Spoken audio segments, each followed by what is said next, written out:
ለመጀመሪያ ጊዜ ግጥም ያቀረብሁት የሶስተኛ ክፍል ተማሪ ያለሁ በጂኦግራፊ ትምህርት ክፍለ ጊዜ ነው። የጂኦግራፊ ትምህርት መምህራችን እትዬ ዱር ፍሬ ሙሉ ክፍለ ጊዜ አስተምራን አታውቅም። ለደቂቃ ያክል ስለ ተራራ ስለ ሸለቆ ስታወራን ከቆየች በኋላ ተራራውን የወጣች ሸለቆውን የወረደች ይመስል ትዝለፈለፋለች።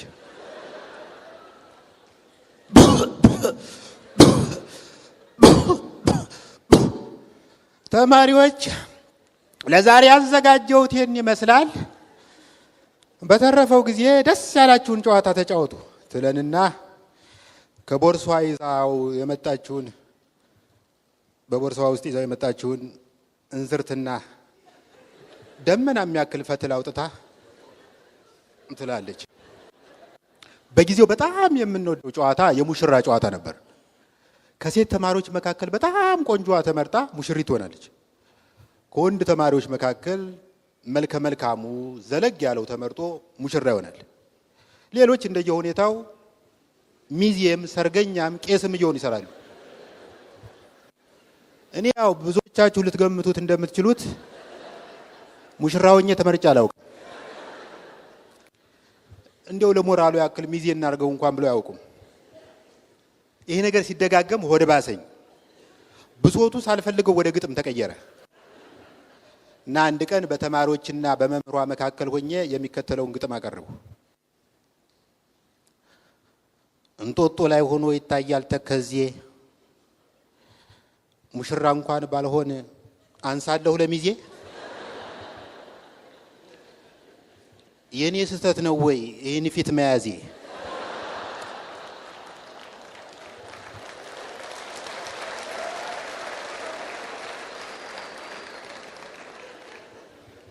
መምህሯ በጣም ተደንቃ እንዝርቷን ወዲያ ጥላ ስታበቃ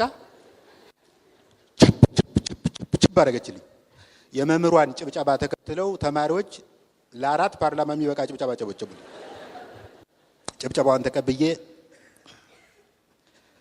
ወደ ወንበሬ ራመድ ስል እትዬ ዱር ፍሬ ቆይ ቆይ ቆይ ቆይ ቆይ ቆይ ቆይ ቆይ ቆይ እንጦጦ ላይ ሆኖ ይታያል ተከዜ ስትል ሰማው ልበል? አዎ። አይ ዝም ብዬ እኮ ነው የምለፋ። ተንበርከክ።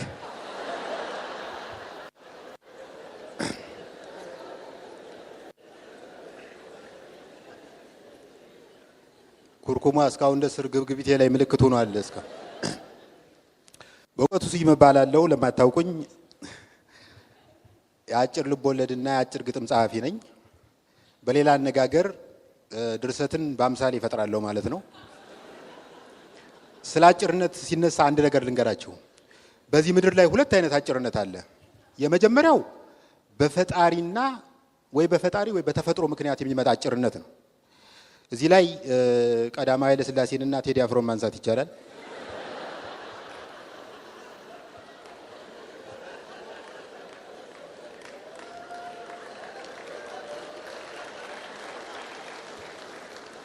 አምላኬ ሱፍ በልክ የሚል እኮ ዘፈን አለው። በተፈጥሮ ወይም በፈጣሪ አጭር የሆኑ ሰዎች የሆነ ማካካሻ ተዘጋጅቶላቸዋል። ቀዳማዊ ኃይለ ሥላሴ አጭርዬ ቢሆኑም ለረጅም ጊዜ ኢትዮጵያን አስተዳድረዋል። ቴዲ አፍሮ ደግሞ ረጅም ሴት በማግባት ተክሷል።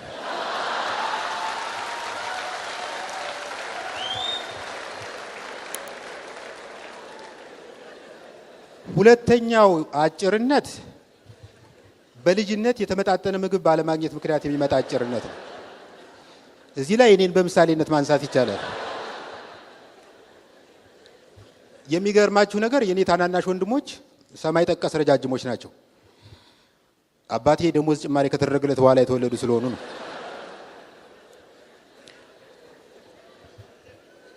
የኔ ቢጤ አጭር ከሆናችሁ ብቸኛ መጽናኛችሁ ከእናንተ የባሰ አጭር ፈልጋችሁ ጓደኛ ማድረግ ነው።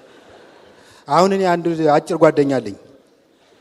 ወይኔ ቁመቱ እኔ ከሱ አንፃር ሲታይ የባንዲራ ምሰሶ ነኝ። የምር ማለት ይሄ የማዕዘን ዳኞች የሚይዙት ባንዲራ የሚያውለበልቡት። ይሄ ጓደኛዬ በቁመቱ ምክንያት ለረጅም ዘመን ለግማሽ ክፍለ ዘመን ያክል በድንግልና ተወስኖ እንዲኖር ተፈርዶበታል። አሁን በቅርቡ እንዴት እንደጀነጀናት አላውቅም፣ እንዴት እንዳሳመናት አላውቅም። በስለት ይሁን በስለት የሆነች ቆንጆ ዘለግ ያለች ልጅ በእጁ ገብታለች እና እንዴት ነው ፎንቃ እንዴት ነው ስለው ተመስገን ነው። አንጋጥጬ ጸልዬ ያገኘኋትን ልጅ አንጋጥጬ በመሳም ላይ ይገኛለሁ። ስለ አጭርነት ልተውና ስለ ልጅነቴና ስለ ትምህርት ቤቴ ላውራችሁ። በልጅነቴ ሌላው ማረሳው መምህር የእርሻ መምህራችን ነው። የእርሻ መምህራችን ከክፍለ ጊዜው በፊት ሐሳቡ ሲያልቅበት ልጆች ስታድጉ ምን ለመሆን ትፈልጋላችሁ በሚል ጥያቄ ያዝገን ነበር። የብዙዎቻችን ምላሽ ተመሳሳይ። ተማሪ ባሳዝነው ሰጠኝ፣ አቤት ስታድግ ምን ለመሆን ትፈልጋለህ? ዶክተር። ተማሪ ዘላለም ለታ ስታድግ ምን ለመሆን ትፈልጋለህ? እኔ እንኳን ሳድግ መሆን የምፈልገው ዶክተር ነው። ክብሮም በርሄ ዶክተር። ከዛ ወደ ሴቶች ይዞርና እስቲ ወደ ሴቶች እንምጣ። እንኮዬ ለመሆኑ ስታድጊ ምን ለመሆን ትፈልጊያለሽ? በነገራችን ላይ እንኮዬ የመጀመሪያው በህይወቴ የመጀመሪያው ክራሼ ወይም ፎንቃዬ ናት ማለት ይቻላል። እና ምን ለመሆን ነው የምትፈልጊ ስትባል ዶክተር ትላለች። በመጨረሻ መምህሩ ወደ እኔ ዞሮ ተማሪ በእውቀቱ እንዲሁ ምናልባት የምታድግ ከሆነ ስታድግ ምን ለመሆን ትፈልጋለህ? በሽተኛ ለመሆን እፈልጋለሁ።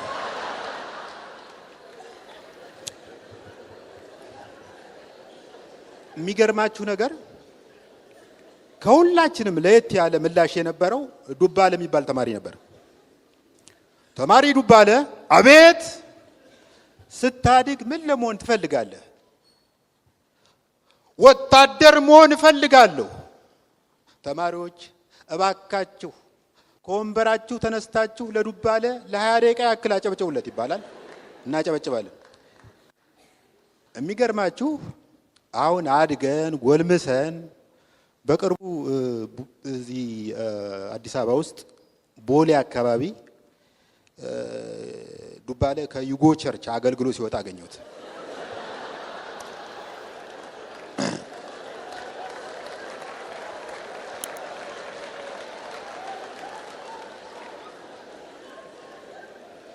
ከዛ ቡና እየጠጣን ትዝ ይልሃል ሳድግ ወታደር ሆናለሁ የምትለው ትዝ ይልሃል ስለው አልተሳሳትኩም፣ አሁንም የኢየሱስ ወታደር ነኝ።